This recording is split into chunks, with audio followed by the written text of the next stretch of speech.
हाँ, सुप्रभात बच्चों।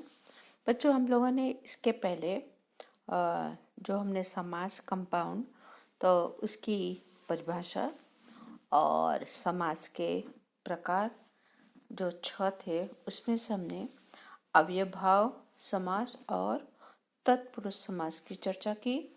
और तत्पुरुष समास के जो 6 भेद हैं, कर्म तत्पुरुष समास जो कारक है को का लोप होता है, करण तत्पुरुष समास से के द्वारा का लोप होता है, और संबंध तत्पुरुष समास के लिए कारक का लोप होता है। अपादान तत्पुरुष समास से का लोप होता है। तो हम लोगों ने वहाँ तक अपादान तत्पुरुष समास तक किया था।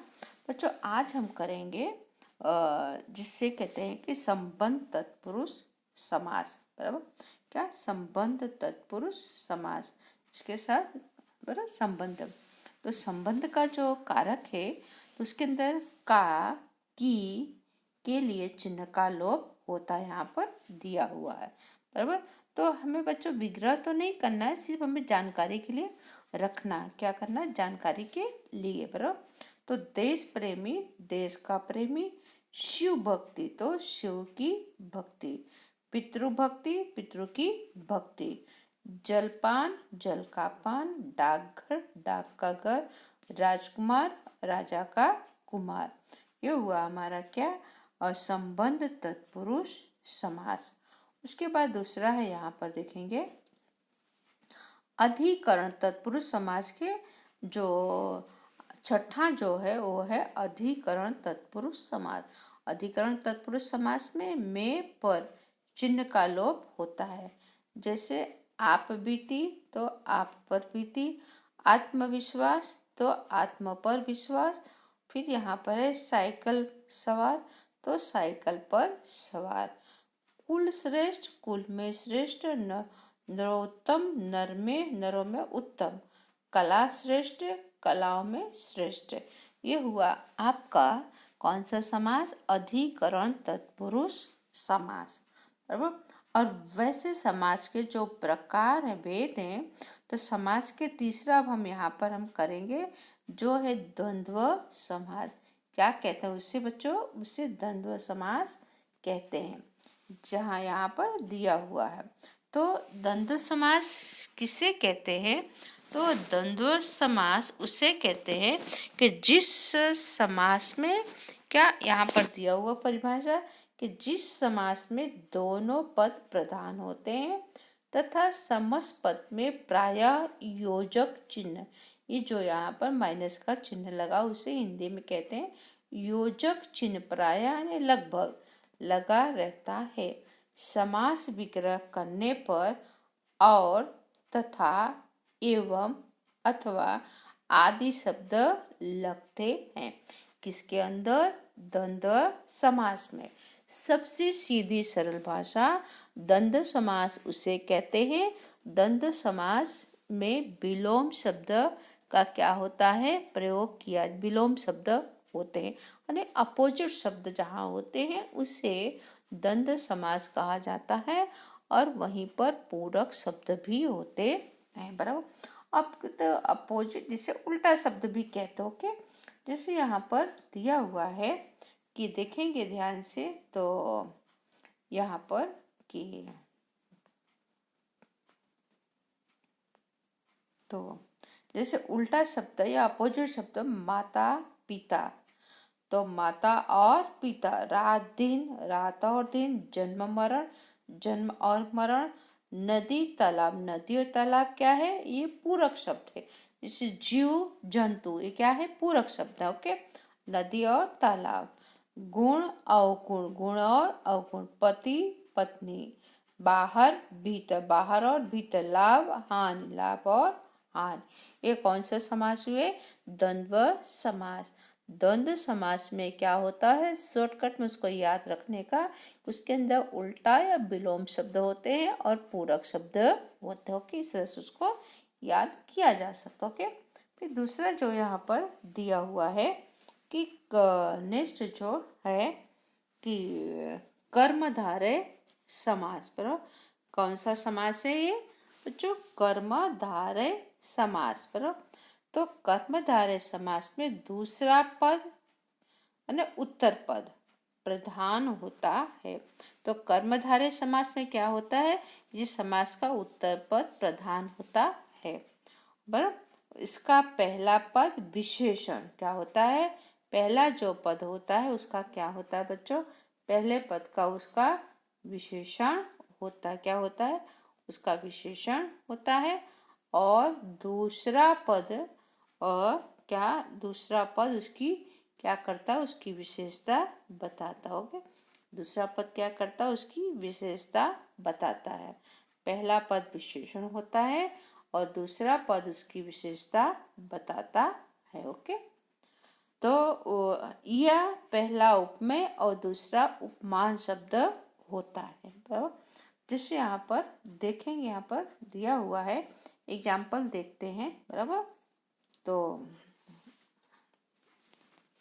यह प्रथम पद विशेषण होता है, बराबर। यह तो पहला पद विशेषण होता है, यह दूसरे पद की तुलना की जाता है, बराबर। और जब उसका हम विग्रह करते हैं तो कर्मधारय समास में क्या होता है कि जब हम उसका विग्रह करते हैं तो विग्रह करते समय तो करने पर मध्य में है जो के समान आए, बराबर। मध्य में है, में है या जो के समान आए उसे कर्मधारय समास कहते हैं। तो कर्मधारय समास प्रथम पद विशेषण, बराबर, और दूसरा पद दूसरे पद की तुलना हो या विग्रह करने पर मध्य में है या जो के समान आए तो वो कर्मधारय समास होते हैं, जैसे यहाँ पर दिया हुआ है, बराबर। तो ओके, तो देखते हैं यहाँ पर विशेषण और विशेष्य देखते हैं पहले यहाँ पर। ओके, तो नील कमल, नीला है जो कमल, हरी मिर्ची, हरी है जो, बराबर। पहले हमने बोला है के बाद जो आए, ओके, तो वो कर्मधारय समास। फिर शुभागमन, शुभ है जो आगमन। फिर श्वेतांबर, श्वेत है जो अंबर, अंबर यानी बादल, ऐसे श्वेता ने अंबर, तो श्वेत सफेद, बराबर। तो फिर नीला, नील गगन, नीला है जो गगन। सत्कर्म, सत है जो कर्म। पीतांबर, पीला है जो वस्त्र, बराबर। तो है और जो आता है वो करण तत्पुरुष समास, बराबर। कौन सा समास हो रही, कर्मधारय समास। नतमस्तक, नत है जो मस्तक, ये हुआ विशेषण की विशेषता। और फिर दूसरा है उपमेय और उपमान, क्या है, उपमेय और उपमान। तो यहाँ पर है कमल नयन, बराबर, कमल के समान नयन। फिर है देह लता, देह रूपी लता। फिर भाव सागर, भाव रूपी सागर। मृग नयन, मृग के समान नयन, मृगा ने हिरण का बच्चा, मृगा ने हिरण, बराबर, हिरण का बच्चा। फिर घन श्याम, घन के समान, बराबर। फिर नर सिंह, सिंह रूपी नर। फिर है विद्याधन, विद्या रूपी धन। चंद्रमुख, चंद्र के समान मुख। ओके, तो कर्मधारय समान में क्या है या जो, बराबर। उसके बाद नेक्स्ट जो है, और फिर उसके बाद है आपका जिसे कहते हैं कि द्वंद्व समास, द्विगु समास, सॉरी, कौन सा समास है, द्विगु समास। ओके, कौन सा समास, द्विगु समास। तो बच्चों इस समास में, द्विगु समास में पहला पद क्या होता है, संख्यावाची विशेषण, और दूसरा पद प्रधान, समस्त पद समूहमोहक होता है, बराबर। जैसे पांच, तो पांच नदियों का समूह। चौराहा, चार राहों का समूह। तिरंगा, तीन रंगों का समूह। पंचरत्न, पांच रत्नों का समूह, बराबर। इस तरह से उसके बाद फिर नेक्स्ट जो यहाँ पर दिया हुआ है देखते हैं उसको। ओके, फिर जैसे यहाँ पर है कि दोपहर बराबर दोपहरों का समूह। त्रिकोण, तीन कोणों का समूह। त्रिफला, तीन फलों का समूह। नवरात्र, नवरात्रों का समूह। यानी कि जहाँ पर संख्या आए, जैसे पंचरत्न, पांच रत्नों का समूह। पंचवटी, पांच वटों का समूह। त्रिलोकी, तीन लोगों के नाथ। ओके। अष्टधातु, आठ धातु के बराबर। तो ये सब क्या है? संख्या। जहाँ संख्या है वो कौन सा समास हुआ? वो आपका द्विगु समास हुआ बराबर। ओके, क्लियर बराबर। फिर उसके बाद फिर आगे देखते हैं। फिर उसके बाद जो है यहाँ पर बच्चों आपका जो अंतिम जो समास है, अंतिम जो समास यहाँ पर दिया हुआ है वो है आपका बहुब्रीहि समास। कौन सा समास है बच्चों? लास्ट में यहाँ पर दिया हुआ है बहुब्रीहि समास। ओके, तो बहुब्रीहि समास किसे कहते हैं? तो बहुब्रीहि समास में ना पहला पद ना दूसरा पद प्रधान होता है, बल्कि कोई तीसरा पद होता है। क्या होता है?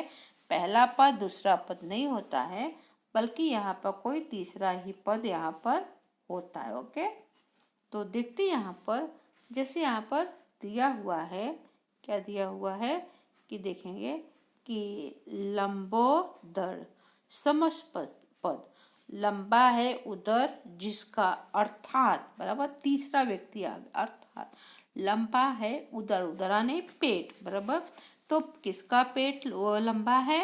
गणेश का। ओके, तो उसका एक शब्द आया, अन्य जिसे कहते हैं शब्द समूह यहाँ पर देना। ओके, तो इसके लिए एक ही शब्द देना होता है।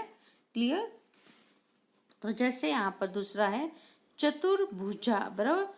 चतुराने चार भुजाएं हैं जिसकी, अर्थात बराबर चतुर्भुजाएं जिसके हैं, अर्थात विष्णु। फिर सुनयना, सुने सुंदर, सुंदर है नयन जिसके, अर्थात अन्य कोई विशेष व्यक्ति। हंस वाहिनी, हंस वाहन है जिसका, अर्थात कौन? सरस्वती। पीताम्बर, पील माने पीताम्बर, पीला है अंबर जिसके, अर्थात श्री कृष्ण। ओके। नीलकंठ, नीला है कंठ जिसके, अर्थात जहाँ अर्थात आता है तीसरा व्यक्ति का समावेश होता है, वह बहुव्रीहि समास होता है। 10 है मुख जिसके, अर्थात रावण, रावण। ओके। सत्य है प्रिय जिसको, अर्थात विशेष व्यक्ति। महान वीर है जो, अर्थात हनुमान। मुरली को धारण करने वाला जिसने, अर्थात कृष्ण। तो बच्चों अगर बहुब्रीहि समास याद रखना है तो बहुब्रीहि समास में देवी देवता और राक्षस के नाम ही आते हैं। इसे आप बड़ी आसानी से याद कर सकते हैं। ओके, आपको सिर्फ क्या करना है, जो अपने 6 समास हैं उस 6 समास को ही बाय हार्ट लर्न करना है, और जहाँ भी समझ में नहीं आए आप बड़े आराम से पूछ सकते हैं। बराबर। अब यहाँ पर देखेंगे थोड़ा सा डिफिकल्ट जो है कि कर्मधारय समास और बहुब्रीहि समास में अंतर क्या है। कर्मधारय समास के दोनों पद में विशेषण, विशेषता, उपमेय, उपमान का संबंध होता है, जबकि बहुब्रीहि समास में दोनों पद मिलाकर किसी तीसरे की विशेषता प्रकट करता है। जैसे कि यहाँ पर पीताम्बर, तो पीत है जो अंबर यानी कर्मधारय समास, तो पीत है अंबर जिसके, अर्थात विष्णु यानी बहुब्रीहि समास। ओके। और फिर नीलकंठ, नीला है जो कंठ, कर्मधारय। नीला है कंठ जिसका, अर्थात शिव। तो बच्चों इस तरह के समास आपके मतलब कि ये सब आपके काम के नहीं है, कि जो लोग इस मतलब कि बाहर के गवर्नमेंट जॉब के लिए जो परीक्षाएं देते हैं तो उन लोगों के लिए एमसीक्यू वाले क्वेश्चन होते हैं और उसमें आंसर दिया हुआ होता है। बराबर। इस तरह के जो प्रश्न होते हैं इस पर आपको ज़्यादा ध्यान देने की ज़रूरत नहीं है, ये आपके काम का नहीं है, लेकिन फिर भी जानकारी रखना है। फिर इसके बाद द्विगु समास और बहुब्रीहि समास में बराबर। तो द्विगु समास किसे कहते हैं? द्विगु समास हम लोगों ने पढ़ा। ओके, कि द्विगु समास में क्या होता है, संख्या होता है, और कई बार बहुव्रीहि समास में भी संख्या आए हुए हैं। बराबर, तो पहला पद दूसरे पद की संख्या बताता है। बहुव्रीहि समास में कई पहले पद संख्यावाचक होते हैं, परंतु ये पद दूसरे से मिलकर किसी तीसरे विशेष पद की ओर संकेत करने तीसरे व्यक्ति पर जाता है। जैसे चतुर्भुज, चार भुजाओं का समूह, तो ये हुआ आपका द्विगु समास। लेकिन चार भुजाएं जिसके हैं अर्थात विष्णु भगवान, तो हुआ बहुव्रीहि समास। तीन रंगों का समाहार, द्विगु समास। तीन रंगों वाला अर्थात भारतीय राष्ट्रीय ध्वज वह आपका बहुव्रीहि समास। ओके, तो संधि और समास में अंतर है। तो संधि क्या, वर्णों के मेल को संधि कहते हैं, और जबकि शब्दों के संक्षिप्तीकरण के लिए मेल से सार्थक शब्द को समास कहते हैं।